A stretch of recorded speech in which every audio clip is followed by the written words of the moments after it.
உள்ளூராட்சி தேர்தல் முடிவுகள் வெளியாகி கொண்டிருக்கிறது. இந்த காணொளியில் வல்வெட்டித்துறை நகரசபை தேர்தல் முடிவு உட்பட 6 தேர்தல் முடிவுகளை உங்களோடு பகிர்ந்து கொள்ள போகிறேன். முழுமையாக பார்த்து உங்கள் கருத்துக்களை பகிர்ந்து கொள்ளுங்கள். மறக்காது பவனீசன் குரல் என்ற இந்த யூடியூப் சேனலை சப்ஸ்கிரைப் செய்து பக்கத்தில் இருக்கிற மணிபத்தின் பெல் ஐக்கானை அழுத்தி இணைந்திருங்கள். அப்போ தான் நான் போடுற ஒவ்வொரு காணொளியும் உங்களை வந்து சேரும். முதலாவதாக அம்பாறை மாவட்டத்தினுடைய ஆலையடி வேம்பு என்ற பிரதேச சபை தேர்தல் முடிவுகளை உங்களோடு பகிர்ந்து கொள்ளப் போகிறேன். அந்த அடிப்படையில் இலங்கை தமிழரசு கட்சி பெற்றுக்கொண்ட வாக்குகளின் எண்ணிக்கை 5122, 7 ஆசனங்கள் கிடைத்திருக்கிறது. தேசிய மக்கள் சக்தி பெற்றுக்கொண்ட வாக்குகளின் எண்ணிக்கை 5070, 7 ஆசனங்கள் கிடைத்திருக்கிறது. சுயாதீன குழு 1 என்ற ஒரு குழுவுக்கு 1800 வாக்குகள் கிடைத்திருக்கிறது. 2 உறுப்பினர்கள் தெரிவு செய்யப்பட்டிருக்கிறார்கள். அடுத்ததாக திருகோணமலை மாவட்டத்தினுடைய தம்பலகாமம் பிரதேச சபை தேர்தல் முடிவுகளை உங்களோடு பகிர்ந்து கொள்ளப் போகிறேன். தேசிய மக்கள் சக்தி பெற்றுக்கொண்ட வாக்குகளின் எண்ணிக்கை 3580, 3 உறுப்பினர்கள் தெரிவு செய்யப்பட்டிருக்கிறார்கள். ஐக்கிய மக்கள் சக்தி பெற்றுக்கொண்ட வாக்குகளின் எண்ணிக்கை 3433 வாக்குகள், 3 உறுப்பினர்கள் தெரிவு செய்யப்பட்டிருக்கிறார்கள்.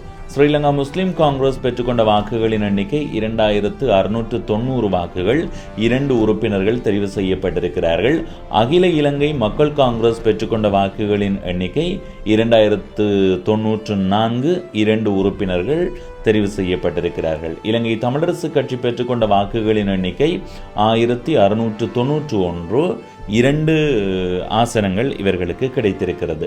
இதே வேளையில் மன்னார் மாவட்டத்தினுடைய மாந்தை மேற்கு பிரதேச சபைக்கான தேர்தல் முடிவுகள் கிடைக்கப்பெற்றிருக்கிறது.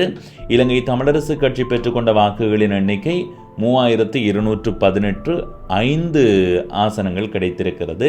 ஐக்கிய மக்கள் சக்திக்கு கிடைத்த வாக்குகளின் எண்ணிக்கை 2842, 4 உறுப்பினர்கள் தெரிவு செய்யப்பட்டிருக்கிறார்கள். ஜனநாயக தமிழ் தேசிய கூட்டணி பெற்றுக்கொண்ட வாக்குகளின் எண்ணிக்கை 2792, 4 உறுப்பினர்கள் தெரிவு செய்யப்பட்டிருக்கிறார்கள். தேசிய மக்கள் சக்தி பெற்றுக்கொண்ட வாக்குகளின் எண்ணிக்கை 2416, 4 உறுப்பினர்கள் தெரிவு செய்யப்பட்டிருக்கிறார்கள். இலங்கை தொழிலாளர் கட்சி பெற்றுக்கொண்ட வாக்குகளின் எண்ணிக்கை 1330, 2 உறுப்பினர்கள் தெரிவு செய்யப்பட்டிருக்கிறார்கள் என்பது இங்கே குறிப்பிட்டு சொல்ல வேண்டிய விடயம். முசலி என்ற பிரதேச சபைக்கான தேர்தல் முடிவுகள் இது மன்னார் மாவட்டத்தில் இருக்குது. ஐக்கிய மக்கள் சக்தி பெற்றுக்கொண்ட வாக்குகளின் எண்ணிக்கை 3768, 5 உறுப்பினர்கள் தெரிவு செய்யப்பட்டிருக்கிறார்கள். இலங்கை தொழிலாளர் கட்சி பெற்றுக்கொண்ட வாக்குகளின் எண்ணிக்கை 2441, 4 உறுப்பினர்கள் தெரிவு செய்யப்பட்டிருக்கிறார்கள். தேசிய மக்கள் சக்தி பெற்றுக்கொண்ட வாக்குகளின் எண்ணிக்கை 2132, 3 ஆசனங்கள் கிடைத்திருக்கிறது. ஸ்ரீலங்கா முஸ்லிம் காங்கிரஸ் பெற்றுக்கொண்ட வாக்குகளின் எண்ணிக்கை 1482, 2 உறுப்பினர்கள் தெரிவு செய்யப்பட்டிருக்கிறார்கள். சுயாதீன குழு 1 என்ற ஒரு குழு பெற்றுக்கொண்ட வாக்குகளின் எண்ணிக்கை 611, 1 உறுப்பினர் இந்த இடத்துல தெரிவு செய்யப்பட்டிருக்கிறார். அதுபோல மன்னார் மாவட்டத்தினுடைய மன்னார் பிரதேச சபைக்கான தேர்தல் முடிவுகள் கிடைக்கப்பெற்றிருக்கிறது. ஐக்கிய மக்கள் சக்திக்கு கிடைத்த வாக்குகளின் எண்ணிக்கை 3520, 4 உறுப்பினர்கள் தெரிவு செய்யப்பட்டிருக்கிறார்கள். இலங்கை தமிழரசு கட்சி பெற்றுக்கொண்ட வாக்குகளின் எண்ணிக்கை 2577, 5 ஆசனங்கள் இவர்களுக்கு கிடைத்திருக்கிறது. ஜனநாயக தமிழ் தேசிய கூட்டணி பெற்றுக்கொண்ட வாக்குகளின் எண்ணிக்கை 3400, 4 ஆசனங்கள் கிடைத்திருக்கிறது. தேசிய மக்கள் சக்தி பெற்றுக்கொண்ட வாக்குகளின் எண்ணிக்கை 2944, 3 உறுப்பினர்கள் தெரிவு செய்யப்பட்டிருக்கிறார்கள். இலங்கை தொழிலாளர் கட்சி பெற்றுக்கொண்ட வாக்குகளின் எண்ணிக்கை 1450, இதில் 2 உறுப்பினர்கள் தெரிவு செய்யப்பட்டிருக்கிறார்கள். ஸ்ரீலங்கா முஸ்லிம் காங்கிரஸ் பெற்றுக்கொண்ட வாக்குகளின் எண்ணிக்கை 2124, இதில் 2 ஆசனங்கள் இவர்களுக்கு கிடைத்திருக்கிறது. அடுத்தது வல்வெட்டித்துறை நகர சபைக்கான தேர்தல் முடிவு. யாழ்ப்பாணம் மாவட்டத்தில் அமைந்திருக்கிற வல்வெட்டித்துறை நகர சபைக்கான தேர்தல் முடிவை உங்களோடு பகிர்ந்து கொள்ளப் போகிறேன். அகில இலங்கை தமிழ் காங்கிரஸ் பெற்றுக்கொண்ட வாக்குகளின் எண்ணிக்கை 1558, 7 ஆசனங்கள் கிடைத்திருக்கிறது. இலங்கை தமிழரசு கட்சி பெற்றுக்கொண்ட வாக்குகளின் எண்ணிக்கை 1299. இவர்களுக்கு 5 ஆசனங்கள் கிடைத்திருக்கிறது. தேசிய மக்கள் சக்திக்கு 676 வாக்குகள் கிடைத்திருக்கிறது. 3 ஆசனங்கள் கிடைத்திருக்கிறது. ஈழ மக்கள் ஜனநாயக கட்சிக்கு 90 வாக்குகள் கிடைத்திருக்கிறது. 1 ஆசனம் கிடைத்திருக்கிறது.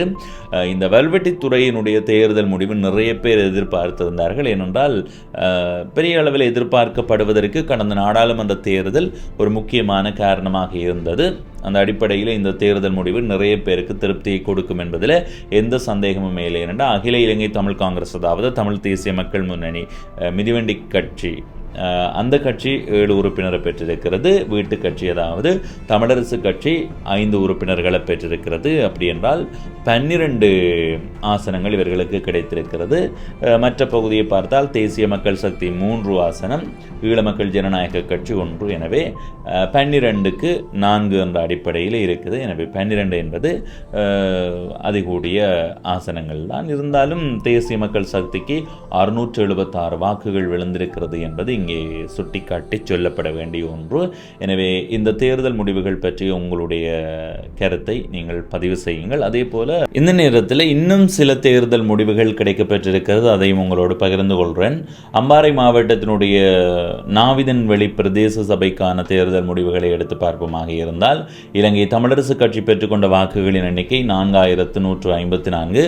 5 ஆசனங்கள் கிடைத்திருக்கிறது. சுயாதீன குழு 4 பெற்றுக்கொண்ட வாக்குகளின் எண்ணிக்கை 2175. 2 உறுப்பினர்கள் தெரிவு செய்யப்பட்டிருக்கிறார்கள்.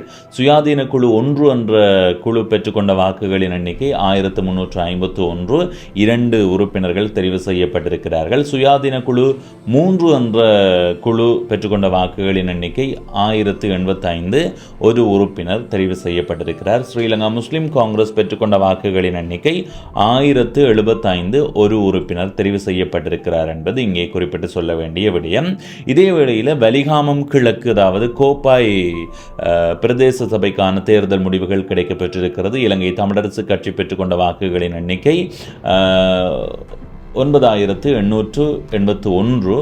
11 ஆசனங்கள் கிடைத்திருக்கிறது. தேசிய மக்கள் சக்தி 7908 வாக்குகளை பெற்று 9 ஆசனங்களை கைப்பற்றி இருக்கிறது. அகில இலங்கை தமிழ் காங்கிரஸ் 5047 வாக்குகளை பெற்று 5 ஆசனங்களை கைப்பற்றி இருக்கிறது. ஜனநாயக தமிழ் தேசிய கூட்டமைப்பு 4543 வாக்குகளை பெற்று 5 ஆசனங்களை கைப்பற்றி இருக்கிறது. அதுபோல சுயேட்சை குழு 1 5 ஆசனங்களை கைப்பற்றி இருக்கிறது. அது மாத்திரமில்லாமல் தமிழ் மக்கள் கூட்டணி 2 ஆசனங்களை கைப்பற்றி இருக்கிறது. 1662 வாக்குகள் கிடைத்திருக்கிறது. இபிடிபி ஈழ மக்கள் ஜனநாயக கட்சிக்கு 1 ஆசனங்கள் கிடைத்திருக்கிறது. அதேபோல சுயேட்சை குழு 2 என்ற ஒரு குழுவுக்கு 1 ஆசனங்கள் கிடைத்திருக்கிறது என்பது இங்கே குறிப்பிட்டு சொல்ல வேண்டிய விடயம். இந்த இடத்து அவதானிப்போமாக இருந்தால் தேசிய மக்கள் சக்திக்கு 9 ஆசனங்கள், இலங்கை தமிழரசு கட்சிக்கு 11 ஆசனம், அதுபோல இலங்கை தமிழ் அதாவது மிதிவண்டி கட்சிக்கு 5, 6, அதுபோல இந்த இடத்துல நாங்கள் அவதானிப்புமாக இருந்தால் தேசிய மக்கள் சக்தி 9 ஆசனங்களை பெற்றிருக்கிறது. ஏனைய தமிழ் தேசிய கட்சிகளை நாங்கள் கூட்டி பார்த்தால் 21 ஆசனங்கள் கிடைத்திருக்கிறது. அதை விட மேலும் சில கட்சிகள் இருக்கிறது. அந்த கட்சியில் எந்த கட்சி அந்த சுயாதீனமாக இறங்கி இருக்கிறதுல இது தமிழ் தேசியம் சார்ந்து இயங்குமோ தெரியல. எனவே இது உள்ளூர் சார்ந்த உள்ளூராட்சி தேர்தல் என்றதால் இதில் தேசியத்தையும் அந்த என்ன சொல்கிறது சுயேட்சை குழுவை வச்சு கண்டுபிடிக்க முடியாது. அடுத்ததாக வேலணை பிரதேச சபைக்கான தேர்தல் முடிவு கிடைக்கப்பெற்றிருக்கிறது. தமிழரசு கட்சி 2673 வாக்குகளை பெற்று 8 ஆசனங்களை கைப்பற்றி இருக்கிறது. அதுபோல தேசிய மக்கள் சக்தி 1840 வாக்குகளை பெற்று 4 ஆசனங்களை கைப்பற்றி இருக்கிறது. ஈழ மக்கள் ஜனநாயக கட்சி 3 ஆசனங்களை கைப்பற்றி இருக்கிறது. 1313 வாக்குகள் கிடைத்திருக்கிறது. அது மாத்திரமல்லாது அகில இலங்கை தமிழ் காங்கிரஸுக்கு 2 ஆசனங்கள் கிடைத்திருக்கிறது. அதுபோல தமிழ் மக்கள் கூட்டணிக்கு 1 ஆசனம், ஒரு சுயேட்சை குழு 1க்கு 1 ஆசனமும், சுயேட்சை குழு 2க்கு இன்னொரு ஆசனம், ஐக்கிய தேசிய கட்சிக்கு 1 ஆசனம், சுயேட்சை குழு 3க்கு ஒரு ஆசனம் வந்து கிடைத்திருக்கிறது. எனவே இலங்கை தமிழரசு கட்சி 8, அதுபோல் அகில இலங்கை தமிழ் காங்கிரஸை சேர்த்தாலும் 10 ஆசனங்கள் இருக்குது. 11 ஆசனங்கள் எனக்கு தெரிஞ்சு 11, 12 ஆசனங்கள் தேசிய பரப்பில் இருக்குன்னு நினைக்கிறேன். அதுபோல்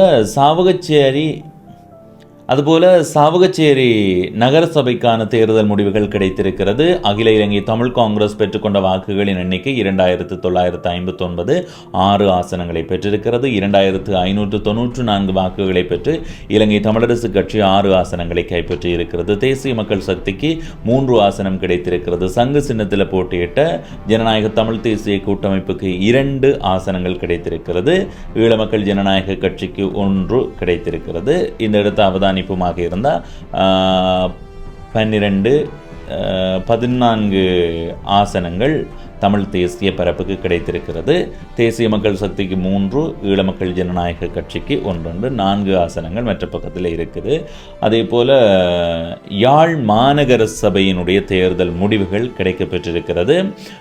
அவதானிப்புமாக இருந்தால் 10,370 வாக்குகளை பெற்று இலங்கை தமிழரசு கட்சி முதல் நிலையில் இருக்கிறது. 13 ஆசனங்களை கைப்பற்றி இருக்கிறது. அகில இலங்கை தமிழ் காங்கிரஸ் 9,124 வாக்குகளை பெற்று 12 ஆசனங்களை கைப்பற்றி இருக்கிறது. தேசிய மக்கள் சக்திக்கு 10 ஆசனங்கள் கிடைத்திருக்கிறது. 7,702 வாக்குகள் கிடைத்திருக்கிறது. ஈழ மக்கள் ஜனநாயக கட்சிக்கு 4 ஆசனங்கள் கிடைத்திருக்கிறது. 3,567 வாக்குகள் கிடைத்திருக்கிறது. ஈழ மக்கள் ஜனநாயக கட்சிக்கு 3,076 வாக்குகள் கிடைத்திருக்கிறது. 4 ஆசனங்களை கைப்பற்றி இருக்கிறது. ஐக்கிய தேசிய கட்சி 1 ஆசனத்தையும் ஐக்கிய மக்கள் சக்தி 1 ஆசனத்தையும் கைப்பற்றி இருக்கிறது. இந்த இடத்தை நாங்கள் அவதானிப்பமாக இருந்தால் இலங்கை தமிழரசு கட்சி முன்னிலையில் இருக்கிறது. ஏனைய தமிழ் தேசிய பரப்பில் இயங்குகிற கட்சி என்று எடுத்துக்கொண்டால் 25, 29 ஆசனங்கள் தமிழ் தேசிய கட்சிகளினுடைய பக்கத்தில் இருக்கிறது. என்பிபி, அதாவது தேசிய மக்கள் சக்தி, இபிடிபி, ஐக்கிய மக்கள் சக்தி, ஐக்கிய தேசிய கட்சி இவ்வளவுத்தையுமே சேர்த்தால் 16 ஆசனங்கள் இருக்கிறது என்பது இங்கே குறிப்பிட்டு சொல்ல வேண்டிய விடயம். எனவே இப்போ இந்த காணொளியிலிருந்து விடைபெறப் போகிறேன். தேர்தல் முடிவுகளையுமே இப்போ நிறைவு செய்து கொள்கிறேன். ஏனென்றால் வேகமாக தேர்தல் முடிவுகள் வர தொடங்கிவிட்டது. நாங்கள் ஒரு காணொளியை பதிவு செய்து அதை உங்கள் பார்வைக்கு கொண்டு வரதுக்கு இடையில் அடுத்த தேர்தல் முடிவு வந்துடும். என்னடா இது பழைய தேர்தல் முடிவு போகிறேன்னு நீங்கள் யோசிக்கலாம். எனவே ஒட்டுமொத்தமான தேர்தல் முடிவுகளும் நாளைய நாளில் வெளியாகியதற்கு பிறகு ஒரு காணொளியில் மிக தெளிவாக உங்களிடம் கொண்டு வந்து சேர்க்கிறதுக்கு தயாராக இருக்கிறேன். எனவே பவனீசன் குரல் என்ற யூடியூப் சேனலை மறக்காமல் சப்ஸ்கிரைப் செய்து பக்கத்தில் இருக்கிற மணிபத்தன் பெல் ஐக்கானை அழுத்தி இணைந்திருங்கள். அப்போ தான் நான் போடுற ஒவ்வொரு காணொளியும் உங்களை வந்து சேரும். நன்றி, வணக்கம்.